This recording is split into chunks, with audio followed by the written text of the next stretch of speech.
अरे बेट्यानो, इतक्या लवकर मी काय जात नसतो तुम्हाला सोडून. हा, मला बी अजित पवार म्हणतात.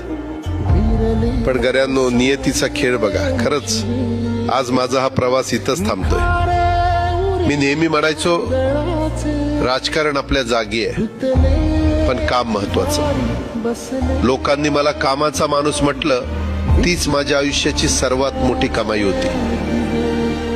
आज निरोप घेताना मन खूप जड आहे, पण एक समाधान आहे की शेवटच्या श्वासापर्यंत मी तुमच्यासाठीच धावत होतो. मी तुम्हाला शब्द दिला होता, जोपर्यंत माझे हातपाय चालतात तोपर्यंत तुमचं भलं करण्यासाठी मी झटत राहील. नियती बघा कशी असते. आज माझ्या हक्काच्या बारामतीच्या मातीत तुमच्या सेवेसाठी येत असतानाच माझे हातपाय कायमचे विसावले.